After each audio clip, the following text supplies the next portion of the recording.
All right, just me. Wrap-up show from Las Vegas. Any guesses as to where Jim is? Any guesses as to what Jim is doing on this Thursday morning? Sleeping. I didn't even ask him to join, to be honest. He's with fiance girl, Erin. My wife actually flew back this morning. I figured I'd spend 40 or so minutes with everyone getting you ready for this series finale. Padres and the Blue Jays coming up later on this morning. And there's a lot to get into. Trade deadline, obviously, about a week and a half away. Robert Suarez is going to make his return. Blake Snell is going to be on the mound here today for a Padres team that doesn't have Hassan Kim in the lineup here today. So a lot to get into. Excited to talk some Padres baseball with Padres fans this morning. Realize we don't typically do morning shows, so I'm sure a lot of you will be here on replay as opposed to doing it live. But thank you for hanging out as always. Always appreciate it. Subscribe if you're here live or on replay. Apologize for the way my voice sounds. Vegas has been so incredibly dry. Surprise, it's 110 degrees. So I feel perfect. I feel perfect other than the fact that my voice is just hoarse a little bit for whatever reason. I don't yell, I don't scream, but a little hoarse here in Vegas because we were outside last night a little bit walking the strip, and it's that feeling of it's hot out at night. Okay, we don't get a lot in San Diego, but everyone knows the feeling of a warm night. But that hot air, that hot wind, it's just bizarre. It must have been 100 degrees last night, even on the strip at 10 p.m. 95 degrees, 100 degrees, just bizarre stuff. So apologize for that. We will not have a wrap-up show tonight. We're traveling back from Las Vegas. We're at Mountain West Media Days here at the Circuit in Las Vegas. We will be back Friday night for the weekend series against Detroit in Detroit, wrapping up this 10-game road trip, which has had some ups the last couple of days with Joe Musgrove and Yu Darvish. And it's had some downs, like the 3-game losing streak against the Phillies to kick off the road trip at Citizens Bank Park. As always, subscribe if you are here. Really appreciate the super chats. To see the first one of the day from Alex. I'm going to get to it in a moment. If you want to contribute, if you want to support, if you want to interact, if you have a question, just hit the $ below the chat box. We'll get to every single super here today. I'd love to get to 5,100 subscribers here today, whether it's live or on replay. We came in, I think, 6 or 7 subscribers shy of 5,100. We just blew by 5,000 earlier this month. So if you could help us right now, get us to 5,100 subscribers on the wrap-up show. We talk Padres day in and day out, in season and out of season. If you're looking for exclusive year-round Padres content, we have it for you. So please subscribe. We'd love to get to 5,100 subscribers with your help. Please smash the like button. You can follow me on Twitter at John Schaefer. And again, appreciate the super chats. Click the $ below the chat box like our buddy Alex just did. If you'd like to join, you get custom emojis like the Jim Sucks emoji. I see Gus is using that. So we appreciate your memberships as well. Click join down below. You get custom emojis and badges. I'll try to keep up with the chat in addition to the supers. A little bit of an informal show here on this Thursday morning. Padres are going to take the field in an hour, just under an hour, in Toronto at Rogers Center, trying to sweep a series for just the second time this year, a series of longer than 2 games. Alex, thank you seriously for being here, and thank you for supporting the channel. He says, you survived Vegas, John. I have. I'm not that. You guys know me. I'm not an all-nighter. I'm not a night owl. I'm not going to be, doing anything ridiculous here in Las Vegas. It's been fun. It's been enjoyable. We went out to a beautiful dinner last night, Morimoto's at the MGM Grand. Spectacular, spectacular food. And we've just been, milling around at the Bellagio last night. I've only gambled really one time. Won $100 on roulette on night 1, so a couple of nights ago. Here, I think it was at Circa. I forget. I think it was at Circa. So up $100. It's been a good trip. We've got another show coming to you, of course, today from Vegas on San Diego Sports 760, John and Jim. If you support us here, we would really appreciate your support there as well. That is the day job. We will have Kyle Glazer from Baseball America on the show coming up later today. We'll also have Brady Hoke, San Diego State's head football coach, on the show later today. So yes, Vegas has been it's been a good trip. It has, and hopefully it's an even better trip by the Padres finishing off a sweep potentially here today of the Jays. A couple of things I wanted to start with, and then I'd love to hear from you guys as well as we talk about the Padres here. We talked about it yesterday on the radio. We did not have a wrap-up show last night, so we haven't really talked about it yet on YouTube. What Joe Musgrove said after the series opener when he pitched so well, and Joe's pitched beautifully, and Yu Darvish yesterday was great, and the starting pitching's been great. Blake Snell's a top 5 Cy Young candidate at worst right now in the National League. I was still somewhat surprised by Joe Musgrove, and maybe I'm reading too much into it.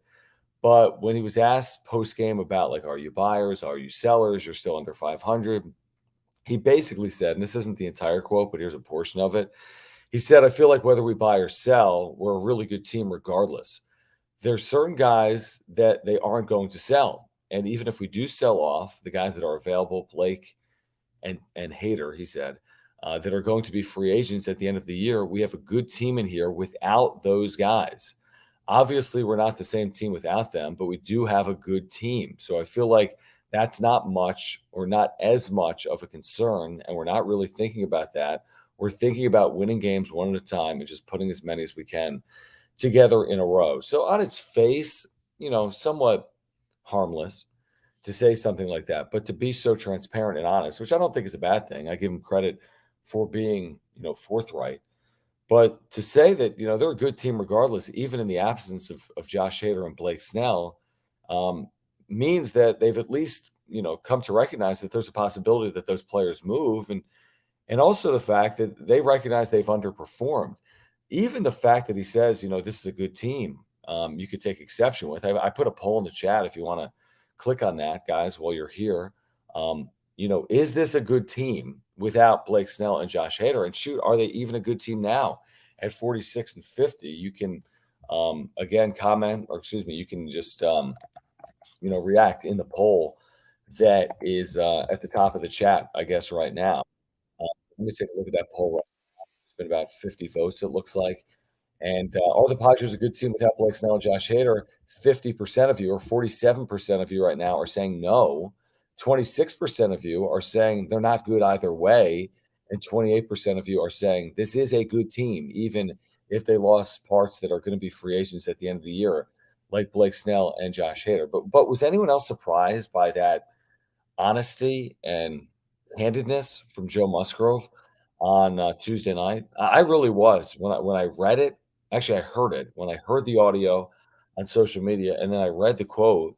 I was taken aback by it, and I don't think Joe Musgrove is trying to be critical of his teammates. I really don't. Although I think Padres fans at times have been critical of both Blake Snell and Josh Hader, not because of what they've done on field this year. I mean, when they've pitched, they've produced. I mean, how could you really ask more of Blake Snell? Now, the way you could ask more of Blake Snell, working, to an extra inning or working extra innings, right? Being a 6 inning guy, not a 5 inning guy, or being a 7 inning guy at times, and not a 6 inning guy. And he's had highs and lows, obviously, in a Padres uniform, bad starts, basically in 2021, 2022, and this year as well. And then the Josh Hader dynamic is interesting because, he's a guy that's had an amazing year when he's been on the mound. But, we've been critical at times of his unwillingness to pitch on more than consecutive days. Now, we finally maybe put an end to that narrative when he pitched 3 consecutive days recently. But his workload is a topic, and Blake Snell's workload is a topic. And then you couple this with what Melvin said recently about Joe Musgrove and his willingness to just be that bulldog workhorse. And the way Melvin referenced Musgrove, you almost wondered if it was what he was saying about Musgrove is what he was kind of not saying about Blake Snell, that Blake Snell isn't necessarily that pitcher, and Joe Musgrove is that workhorse, that team guy, the one that's willing to go the extra inning, always wants to get the next batter out, and so on and so forth. So, an interesting conversation that we can certainly entertain here this morning if you're with us. And I'll get to some super chats that are rolling in right now as well. But what do you guys think about that? What Joe Musgrove happened today, what Bob Melvin said. I don't have Bob Melvin's quote in front of me. I talked about it yesterday on San Diego Sports 760. It was everything he said about Joe almost was like something he wasn't willing to say about Blake. But maybe I'm reading too much into that as well. Shoot. I think if you were casting votes for National League Cy Young, Blake Snell's right there right now. He's running a 21 inning scoreless streak. He gives you a very good chance to win here today against Toronto. I'll stadium swim right now. I should find the odds are literally on the video board. I have to open up a little more to see it. I'm sure San Diego is a favorite. Let me find it actually at ESPN.com. There's no way Blake Snell's not a favorite today on the road in Toronto. They are a slight favorite, minus 115 against Chris Bassett. So it's hard to be critical of what they've meant to this team on field, Blake Snell and Josh Hader, but is there an issue playing out off field? And is there a scenario, and I think this is stupid, I don't agree with this, I think it could make them better in 2024. Except Snell and Josh Hader. I don't think it makes it better in 2023 because there's some clubhouse dynamic that's playing out where the fact that Snell and Hader haven't been the high workload guys, that's impacting the team in some form or fashion. I'd be surprised if that was the case, but it's at least something to, throw on a wall and see if it sticks. So let's get back to some of these supers like this one from Alex. Thank you again, Alex. Appreciate the super. Appreciate you hanging out. Um, and he says they watch the baseball news and they know what's up. I agree with you. When Joe Musgrove talks, there's 6, 7, 8 players on this team. When they talk, there's going to be reaction to it. I don't know if Steven Wilson talks or if Matt Waldron talks, what the reaction is going to be. But when Joe Musgrove speaks and he's got, Kevin Acee, with a microphone in front of him or a recorder, he understands that there's a very good chance that what he says is going to be reported on. Will end up on social media, will be ultimately in print. I agree with that. I think players by and large, especially a player that is a veteran like Joe Musgrove, that is a San Diegan, that is a leader and is in his 3rd year with the team. I think he's acutely aware of what he is saying and how it's going to be perceived in the clubhouse and outside of it as well with Padres fans. I just do. And again, I don't think he went scorched earth and said, "Hey, we're a good team, and Blake Snell and Josh Hader be damned." That's not what he said. But I think what he did say is we need to perform regardless of who is in this room because we are too good theoretically to not be good. I think that's basically what it boils down to. We're too good not to be good. And even if we sell off, we got to be good in the second half. And as stupid as it sounds, there is still time. 96 gone in terms of games, 66 to play. Obviously, this next 10 or 11 or whatever it is between now and August 1st is critical because it kind of sets you up for success or failure down the back stretch of the season. There's reasons to believe that they're not going to sell because they're only 4 games under 500, because they're going to draw 3 million fans at Petco Park, because they think they need to chase this down, because they're heavily invested in this team, and because they're, pot committed at this point. And then there's the other side of the coin, which is there's reasons to believe they will sell because it suits the interest best in its short term, medium term, and long term beyond 2023. And shoot, even Joe Musgrove says without Blake Snell or Josh Hader, this team is still capable of winning in 2023. I've said recently, and I'm not going to change my tune on it. Of course, if they can go 9-1 over a 10-game stretch, that's the preferred path to anything. Of course, if they can go 10-2, something like that, 11-2 over 13 games and get, closer to back in it, of course, that's the preferred path, excuse me. With all that being said, something like 6-4 over 10 games, 8-5 over 13, 6-4 over 10, it leaves you in a quandary and it puts the general manager and ownership in a spot where it might be, not the most desirable spot to be in, and it might have them moving towards stand pat or buy as opposed to sell. But is that what is best for the team if they're, let's fast forward 10 days and let's say they go 6-4 over the next 10 days and they're 2 games under 500. Is it best to buy at that point? Is it best to stand pat at that point?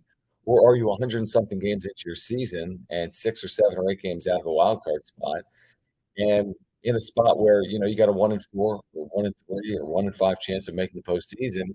And what makes the most sense at that point is to think about 2024 and how you can put yourself in a position to be a lot better next year. And that's the conversation. I mean, that is the conversation that Padres fans and we will be having over the next 10, 11 days between now and that trade deadline, which comes before the Padres play on August 1st.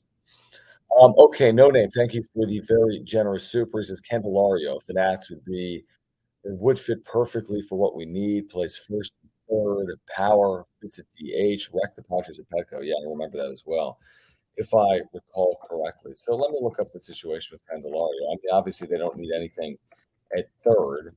Um, first base is an issue because of Jake Cronenworth, but you've just signed him to a 7-year, $80 million deal. Obviously, the Nationals are out of it. They were trade partners a year ago. He's had a very nice year. There's no question about it. 820 OPS, 15 home runs, 46 RBIs. So he's had a very nice year. In terms of his contract situation, with the Nationals right now. This is a rental. Do I have that right? He is a rental because he's in the midst of his final arbitration year. He's an unrestricted free agent at the end of 2023. And for me, that's probably the reason why it doesn't make sense. I guess if it's a cheap rental and you just say, you know what, let's throw a flyer at it. He makes $5 million this year, which means we have to pay him what, $1 million to do it. Let's just throw a flyer type move. And maybe, the Nationals would have an interest in getting something back for a guy that they're gonna lose in 2 months regardless, potentially. Yeah, I don't know. I mean, are they buying a short-term rental? I mean, you could argue that they could use offense. Even you look at today's lineup and, like, this back of the lineup isn't desirable because after your big 4, Cronenworth has struggled. Gary Sanchez has had big moments, but he's hitting 190. Matt Carpenter's been a failure, obviously, and is still owed another year. Trent Grisham's been hot, he has, but on the whole has not had a great year. And then Alfonso Rivas is starting at first base today because you have Cronenworth at second base and you have Hassan Kim getting a day off and Matt Carpenter DHing. So I'm not saying they don't need offense. I think they do, and I think their offense has been better. Not perfect. Their offense has been better since the 1st of June, but I just don't know if you're buying a rental that or not. I guess it depends on where they sit 10 days from now. If they're able to go 8-2 over the next 10 or something like that and get themselves 4 games over 500 and maybe just 3 or 4 games out of a playoff spot, then you're acutely you're thinking in the short term about this 2023 roster and how you can get 2023 with the best finish possible. If you don't do that, you're thinking about not just 2023, but you're thinking about 2024 and beyond as well. I'm gonna get back to the supers in a moment. I see one just rolled in from, again, our loyal viewer here on the wrap-up show, Alex. If you wanna make sure I get your comment here today, please make sure to consider a super chat by clicking the dollar sign below the chat box. Please subscribe. We're trying to get to 5,100 subscribers today, whether that's live or on replay. At last check, we're about 6, 7, or 8 away. So if you are here, appreciate your subscription, whether it's live or on replay. Really means a lot to the channel. We appreciate your support. We have Padres content for you year-round, so that's the reason to subscribe to the wrap-up show. And also, as a reminder, we're unable to do this without the support of the title sponsor and all of our sponsors here on the wrap-up show, including our title sponsor, Mark Nimitz at Farmers Insurance. If you have auto, home, renters, life, earthquake insurance needs, get in contact with the San Diego, a huge Padres fan. Mark Nimitz, he's done business with this channel since we launched it 2 years ago. We would never have gotten it off the ground without the support of Mark. If you ever have an insurance need, please get in contact with Mark. Before you renew, call Mark. Before you buy a new policy, get in contact with Mark. He can save you $750 or more just by switching your insurance policy over to him. You can take it from me. He's a great insurance agent with great service and communication and a huge Padres fan. But I have a homeowner's, an earthquake, and a life insurance policy with Mark Nimitz. You can get to his website, which you see on screen right now, by clicking the link in the description down below, and you get free quotes online. You can see from the reviews, he is an unbelievable insurance agent. We had a claim last year. I had a flood in my house. It would have been a nightmare, and Mark made the process as simple as it could possibly be. I kid you not. So if you're looking for a great agent that'll save you money, that supports our channel, that is the San Diegan, please consider Mark Nimitz, our title sponsor here on the wrap by clicking the link in the description down below. I want to get back to the supers and thank you again, Mark, for your support. Thank everyone here for their support on the wrap-up show as well. Right, Alex, thank you. Says, I don't think AJ sells if they sweep Toronto and sweep Detroit and take 2 out of 3 from Pittsburgh. Won't sell for sure. I think AJ is fine with taking the draft picks, I guess, is how you were finishing that off, Alex. Listen, I agree with you. I think if they finish this trip on a 6-game winning streak, which is sweeping Toronto and sweeping Detroit, that means they're then a 500 team. If they then come home and take 2 out of 3 from Pittsburgh, then they're over 500. They're not selling off if they're over 500. No, I mean, they're not going to sell off if they're over 500, but if they're the team they've been for the first 96 games, which is wildly inconsistent, and 2 steps forward, 2 steps back, 1 forward, 2 back, or they lose, 3 of the next 4 games. We didn't think they'd lose 3 or 4 in Philadelphia. They did. Or they split the next 4 games, or they come home against Pittsburgh and lose the series like they've lost home series this year to Kansas City and Washington, then what? Alex, your point's valid. I think that if the team literally forces AJ's hand, I don't think AJ wants to sell. I don't think Peter wants to sell, but when it becomes abundantly clear you don't have another option because you're 8 games out of a playoff spot with 55 to play and chasing that down is a bit of fool's gold, then I think he would sell off parts, and I don't think we're talking about wholesale changes. I don't think we're talking about Juan Soto and Blake Snell and Josh Hader and Seth Lugo. I don't think we're talking about that, but I think if the team is 4, 5, 6 games over 500, it's wise to think about moving a part that could bring you a real return that could help you in the short and medium term. But if this team gets to 500 or above, I'm not advocating for them to necessarily sell at that point, even though it still might be, an under 50-50 proposition to get to the postseason.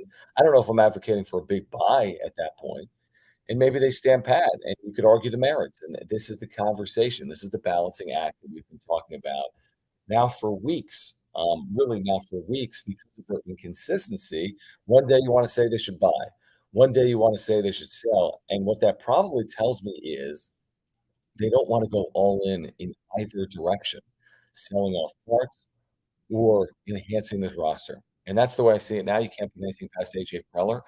I don't think I'm gonna look foolish if they acquire, some big time bat or add to the front of the rotation. I just don't forecast it. I think Shohei Ohtani isn't a conversation worth having. I saw there was some reporting, I think, from John Morosi today, where Morosi basically said, the Angels haven't made a determination, and they will maybe 48 hours out, but they haven't made a determination. They understand, what he's going to be worth, obviously, even as a rental. But I would be surprised if they were big time buyers.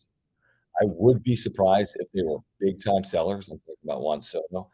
And I wouldn't be surprised with anything else, to be honest with you. Even standing pat, which I don't know what that really serves, um, unless you make the postseason. If you stand pat, you better make the postseason, and if you don't, we'll look back and say, "Why didn't they, sell off at the deadline, or what were they thinking?" Because, it set them back entering 2024. Alex, thank you again. He says Candelario could turn into Josh Bell or Adam Frazier, a guy having a career year and gets traded to the Padres and struggles.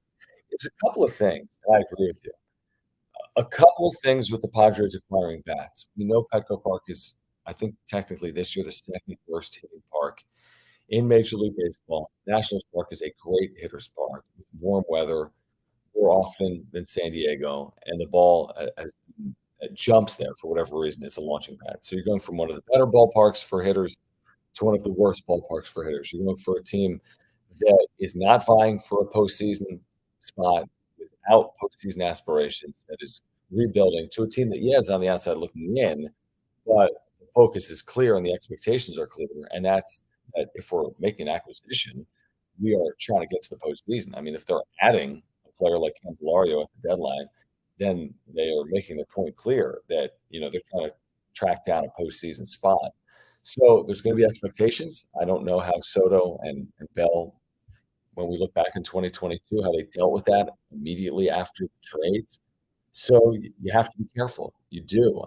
AJ Preller has oftentimes made moves over the last 3 years at the deadline, right? 2021, even 2020, even 2021 with Adam Frazier when he couldn't land Scherzer, and a returner potentially, and then last year, again, acquiring Juan Soto. But just because you make moves, just because you acquire players that have had nice years, doesn't guarantee they continue to have nice years. But, um, listen, if they feel as if they need to add to 2023, it's pretty clear where they need to add.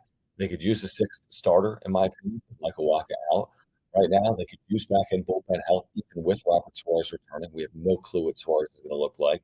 They've blown leads throughout the last 6 weeks, and they could use depth pieces, um, offensively. They really could. I mean, they absolutely could add some onto their lineup. They absolutely could upgrade at DH, but they have to be determined to buy, um, based on where they are 10 days from now, I guess is the best way for me to put it.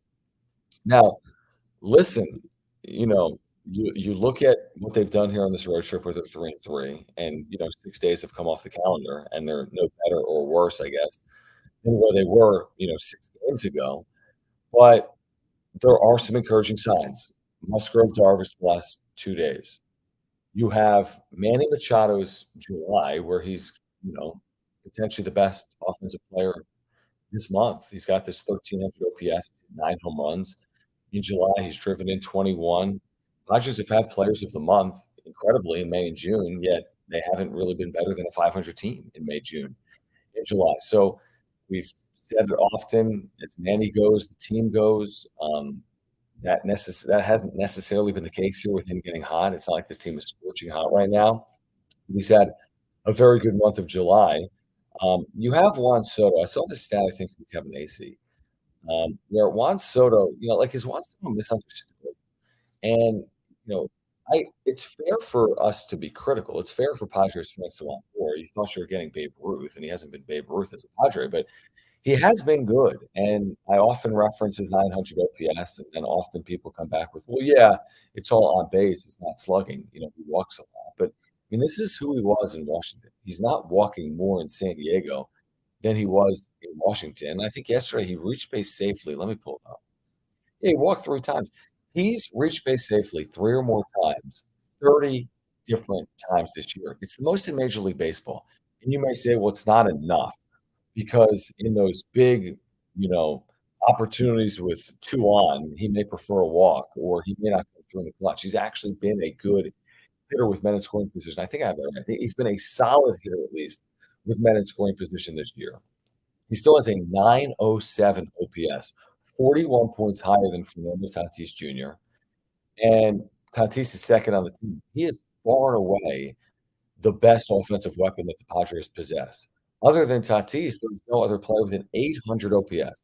So Juan Soto has been head and shoulders better than everyone in this lineup. It includes Manny Machado and Xander Bogaerts and Fernando Tatis Jr., someone like Ha-Seong Kim.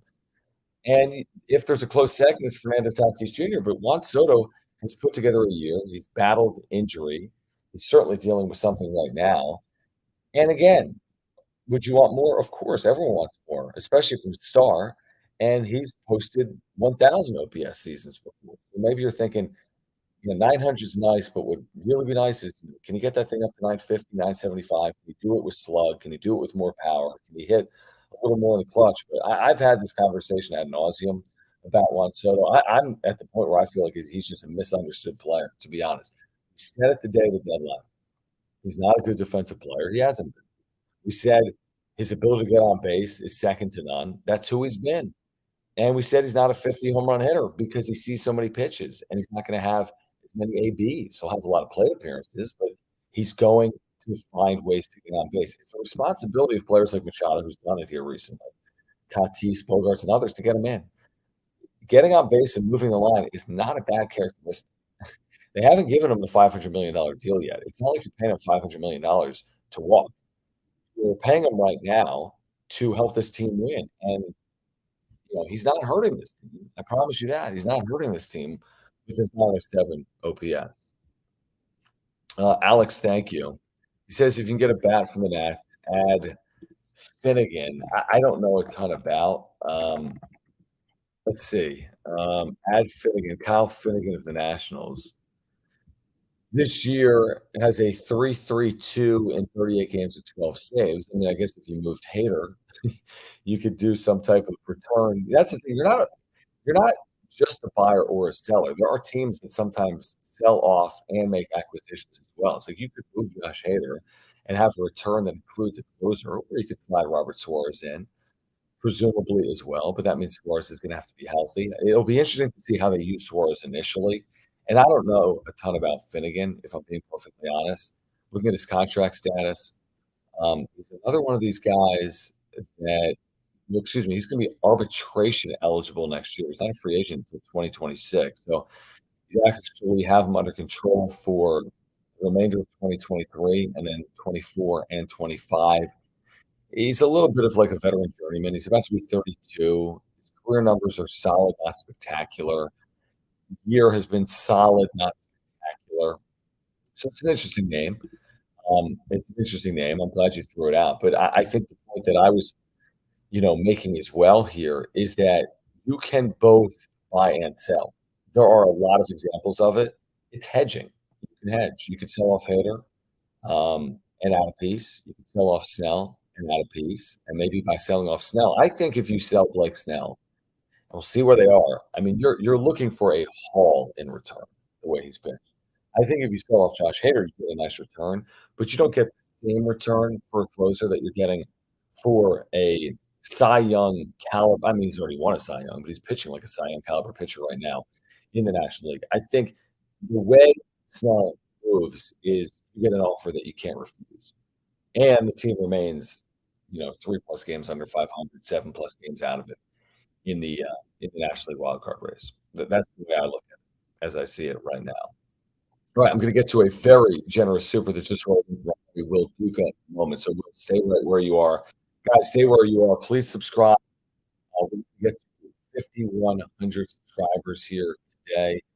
Last check, we are just about 6 away. So 6 subscribers away. I think we were 8 away at the start of the show, so 6 subscribers away.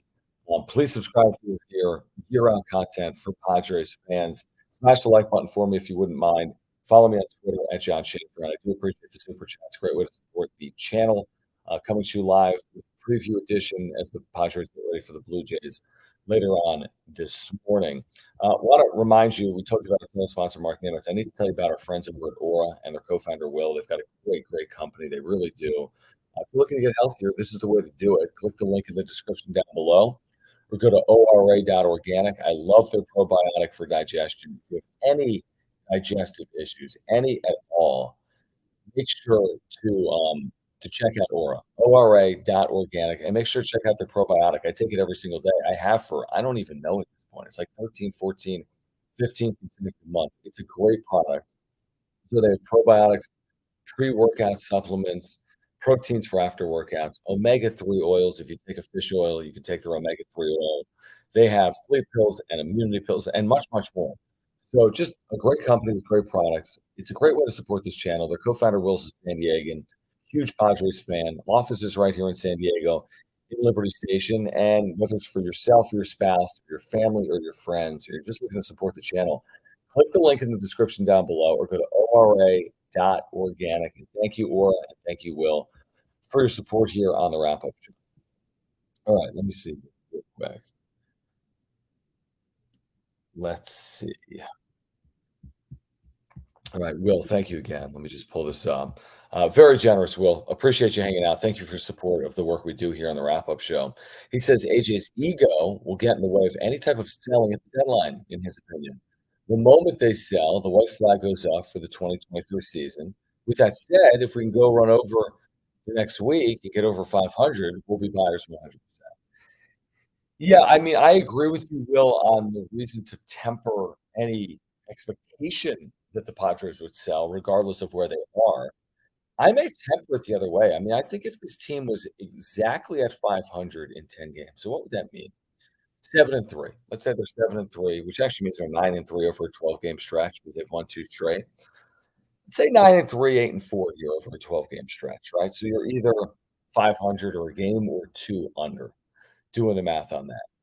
I don't think it guarantees some significant buying spree for AJ Preller. I think it makes them more apt to buy. I think they could add a piece or 2, but I still think they'd be measured in their approach. So I agree that, I think his ego does probably get in the way, and I don't know if it's for the betterment of the team or not to not sell. But I don't think that even if they play well here for a 10-game stretch, he says, "I gotta go buy, and I gotta be a big buyer." It's like they already have bought. I mean, look at this roster and their payroll commitment. And I think they're aware enough to know that even a 9-3, 8-4 stretch doesn't offset the, fast forward in the 100 or 105 games of being a 52-52 team, for example, or 53-53 team. Now, I'm with you. They don't sell at 53-53. They don't sell at 54-53. But they could sell 3 under 500. And I don't know if people are willing to accept that fact or not. They might think that, oh, that's not going to happen. They're all in. They still could do it even after the deadline. They still could have that 9-1 stretch after the deadline to get back into it. I just wouldn't be surprised if they sell for under 500 because I think at some point they're going to start getting offers and they're going to realize who they are and they're gonna have to have an eye towards 2024, but your point is valid, Will. I think if they win, if they can get to 500, that's not enough. I just don't know that if they get to 500, if they're buying, is the way that I look at it, from my seat right now. It's gonna change with each passing day, with each result, and with the results that occur around the Padres as well. Like, for example, when you pull up the wild card standings right now, after winning 2 games in a row, and you look at the National League, the Padres, have made up a little bit of ground just with a 2-game win streak. They're 6.5 games out. They're separated, though. They'd have to pass the combination of 3 of these teams. Out of these 5, they still need to pass 3. Cincinnati, who's 4.5 games better than them. Miami, who's 6 games better than them. Philadelphia, who's 6.5 games better than them.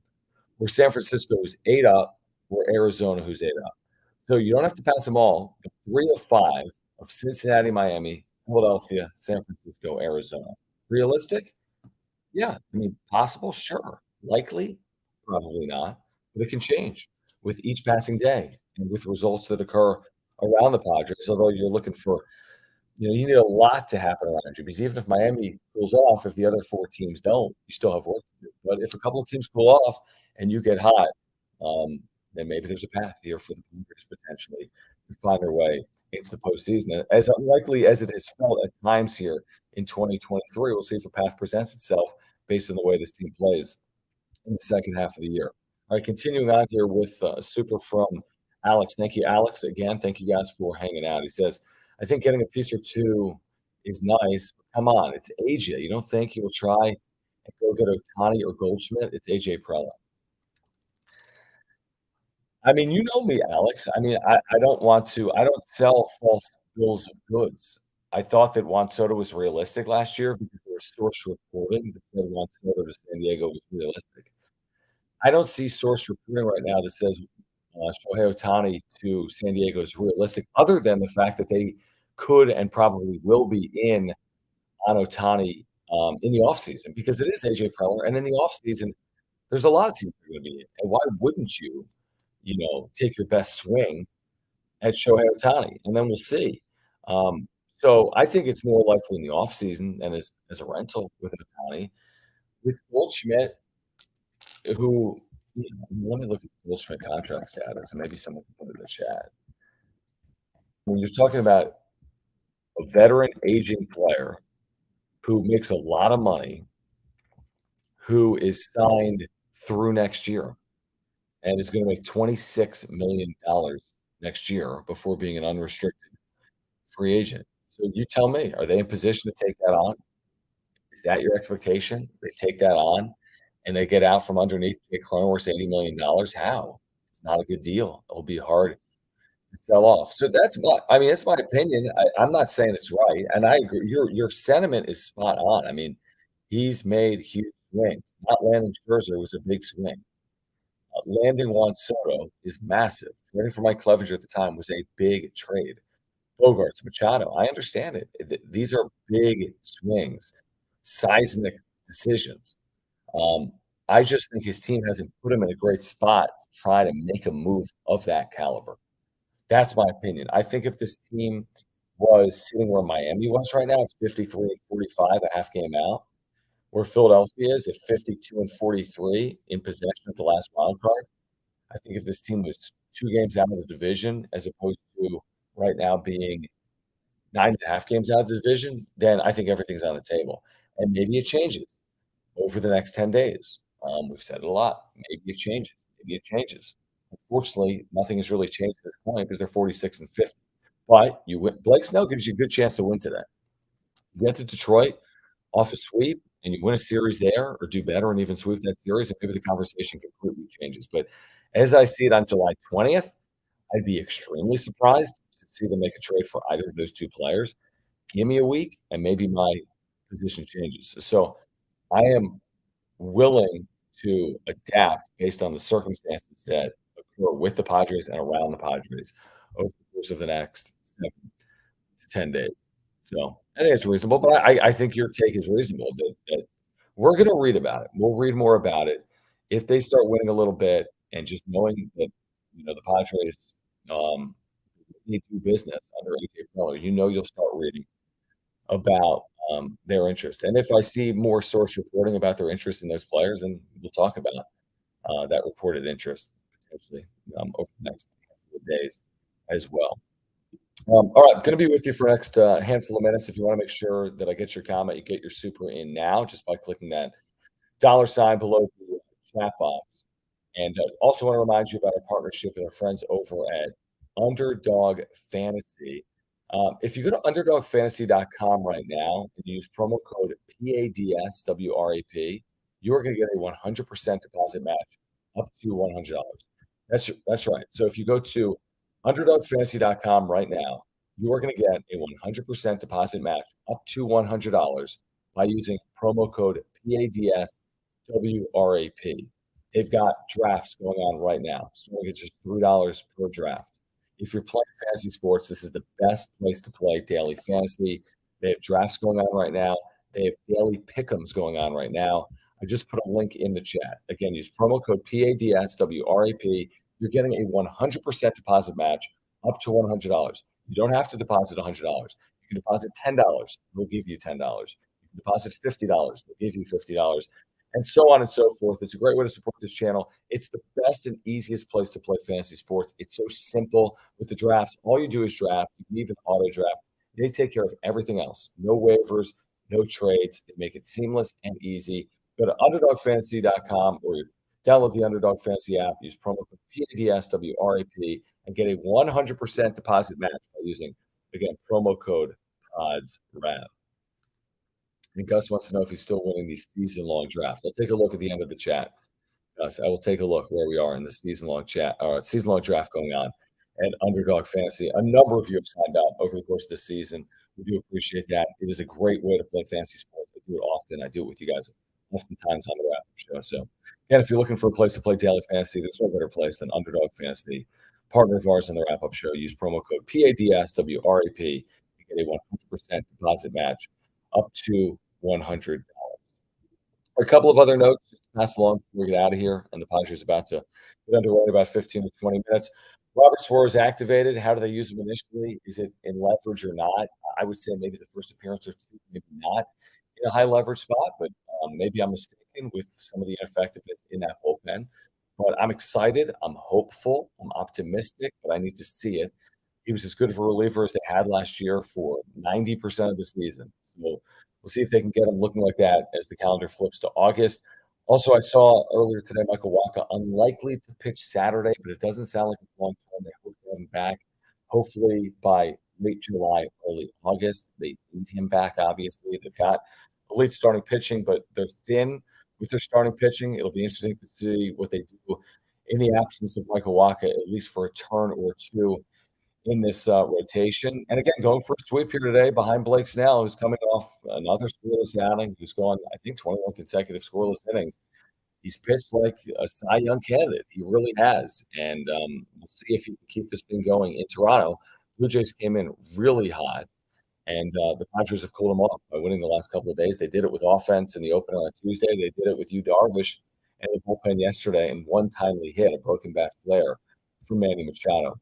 Brian, thank you for the very generous super. He says, John, with the win today and a Philly loss, we're only 5.5 games out. Let's be positive.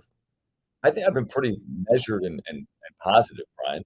I don't know if you're being serious or not. In actuality, that doesn't guarantee that the Padres are 5.5 games out because Miami is 6 games better than San Diego. So if Miami wins and the Padres win, then Miami would possess the final wild card, and the Padres would be 6 games behind Miami. That's where it gets tricky. So you need to play well, and you are at least going to have one of those teams in Cincinnati, Miami, Philadelphia, San Francisco, Arizona fall flat, in my opinion. And then maybe 2 others you just got to outplay. They play a 520 clip, you play a 620 clip, and then you see how the math adds up. But no, I'm not saying 6.5 is insurmountable. I've never said it's insurmountable. I just said you need to be honest and realistic with it. And oh, by the way, breathing down your neck, Cubs and the Mets are a half game behind you. So that's my point. It's not impossible. I saw the Phillies overtake the Mets with 17 to play. They were 7.5 back with 17 to play in either 2007 or 2008. Crazier things have happened. Where it gets hard is when you have multiple teams between you and the potential playoff spot. Where it gets hard is when the team isn't consistent. If the Padres all of a sudden, rattle off 9 wins and 10 tries, conversation changes. The only reason why we don't talk about the Padres rattling off 9 wins and 10 tries is because they have not won 4 games in a row this year, and they're the only team in baseball that's not won 4 games in a row this year. So they need to show it to us, and I hope they do. I really hope they do. They have time to show us, but can they do it now? Please, can they do it sooner rather than later? We've been waiting. We've been waiting. So, um, let's hope that that happens. But I think this series is significant. I mean, it felt like they were left for dead after Philadelphia, to be honest. But to their credit, they picked themselves up. And there's a big difference between winning a series and sweeping a series, especially on the road.